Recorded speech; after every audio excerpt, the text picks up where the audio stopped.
guys, welcome to Lord C's Garage. We're here today at the NEC in Birmingham for the Classic Car Show, probably the biggest classic car show in the UK, so let's go and check it out.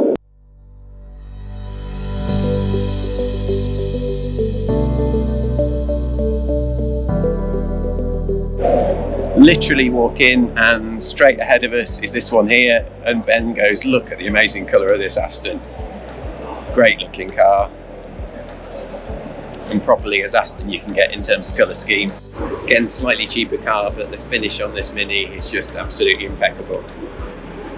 Very tidy Series 1 Landy. Really don't know how they get these aluminium panels so flat. This car is just absolutely insane. Every little bit is perfect on it. I can't say I'm a huge fan, but oh my god, the detail. Some could say you could eat your dinner off it. Pretty little car here. Reminds me of Sally Porsche in cars. It's a Austin Nathan. Right, I really like this MX-5. It's so good, but it really could do with just being squished to the ground. By that I mean lowered. Especially for Nick, this is the Saab Owners Club. Everything from fairly modern to some pretty shiny old Saab. Just look at this one. Pretty little Lotus Elite, estimate 55 to 65. Of course, good old Frog Eye. Bit of my youth there, JPS Lotus Esprit. Number 68, this one. Another cracking Alpha. This is a twin headlamp version. So Maguire's always put on a great stand. Certainly can't fault the finish on any of these cars. And potentially concourse winning XK120 at the end. A proper aged Alpine with its race decals, JP Nicholas and Alexandris. Look at the patina on that. It's really nice 300 ZXs. One of the cars we lusted over when I was young. Metro 6R4s. I can remember one of these coming up for auction with 0 miles on it, works car for 19 grand back in the day. Starting to see a lot more of these Opals around at the shows. Citroen traction stand. You can't deny that there's a certain elegance to some of the old Citroens. Very sleek, sit beautifully.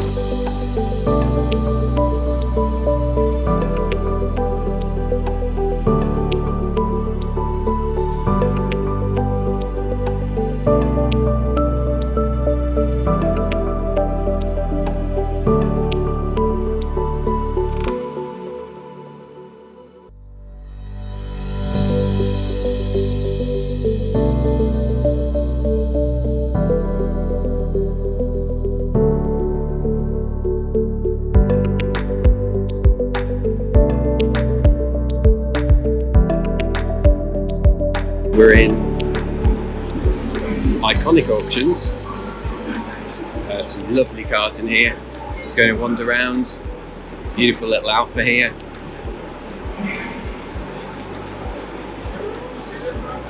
V6 Clio that I nearly bought instead of the Puma at the time. So very rare Fiat 500. It was a special Ferrari edition. Badge with the Ferrari badge and finished in Rosso red. Okay, so the debate is V6 Clio or Williams Clio. I say I would go Williams Clio because I think it's probably a much better drive. By that I mean you can just send it all the time. Personally, V6 for me, better looking car. Certainly sounds better than the V6 Clio. But I'd end up in a hedge. But he'd end up in a hedge. Come to the auction, they said there's a cracking Porsche for you here. It's a must buy, good value for money. 12 to 16 grand. Unfortunately, it's a tractor. So look at this one, interesting car here. Owned by Aston Martin's chief exec, chassis number ending 007 of the press cars, used to promote the Bond film with Pierce Brosnan. So this Vanquish has some of the James Bond guns and paraphernalia on it, estimate of 55 to 65k. The thought actually a lot more for a car with the provenance that this car's got. So some pretty rare beasts here in auction, Jaguar Project 8 and the Project 7 next to it. Just look at that, aggressive vents on it, estimate 90 to 100,000. I've never seen one of these come up for sale at auction before that we've been to. Just look at that, what a beast. Never seen one of these come up at auction before. And again, the Project 7 next to it. Project 7 estimate 100 to 130,000. But absolute monsters. Little Fiat 500, estimate 9 to 12,000. Very nicely done. Even got the air deflector to keep the wind out your hair. So many Escozzes and Cozzy Sierra S500s at auction today. Do have to wonder whether people are starting to cash out, thinking that there's going to be a dip sometime in the future. We'll see, it's one of those things that only time will tell. Evo Pajero, as seen as well at Vista Heritage, estimate 25 to 30 on this one. Okay, so hi Steph, can you tell me how important it is to have Jean and Marina here at the Classic Car Show at the NEC? Oh my goodness, it's been so much work to get her here, and I didn't think we were going to make it, and then Kev finished her off with a surprise for me, so that's my friend, and then I went down and I said, I'm still going to train her because I don't think it's very ethical to just drive her without checking her over, and he said, no, I've done it all, he's an MOT test, I've checked it all, she would pass an MOT, you can take her on, and so having her here is just everything to me, and I'm probably a wee bit too emotional about something that's running on 4 wheels, but it's just brilliant. It's a lot of hard work, it looks great. Thank you so much.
So, theoretically a barn find. Can this ever be brought back to life? I don't know, too big of a project for me this would be. So actually, unusually at the NEC this year, some great representation from scooters. Obviously going to add that to the channel with my newfound interest, and we're going to look at a few more.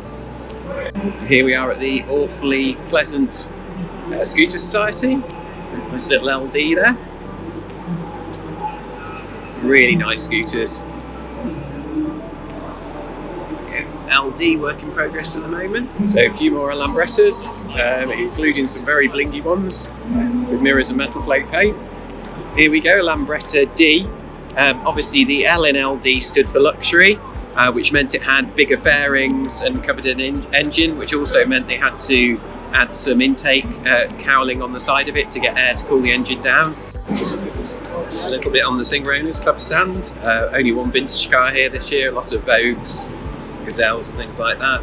But can't beat a bit of vintage. Very similar to the 9 Sports, really the predecessor in terms of the development of the engine. Bit of automotive history there from Sir Clive Sinclair. Still not selling for much money, but quite an interesting little thing. I've been tempted to pick one up. A proper race car. Just look at the engineering on that. And sometimes the classes the poor relation to the XR2, the Fiesta Supersport. Lovely example here. Not something you see very often, a Crayford converted XR2 Mark 1. There you go, complete with its lid off. So really good stand here with the skylines on, going from the R33 to the original 1972 Skyline to a current R35. Plenty of GT40s in one location. Bit of representation from the Fiat clan here. Lovely little row of 126s. As you probably know, I'm a huge fan of vintage Bugatti, and some lovely ones on the Prescott stand this year. I think the beauty of these is there's always so much patina and history to them. Even gravity cars making it to the Classic Car Show. Nice to see it represented here. Golf era of motor racing. What amazing cars. A beautiful 1977 Mini. Speedwell rocker cover on it. Morris Cooper S. Lovely Volvo 1800S.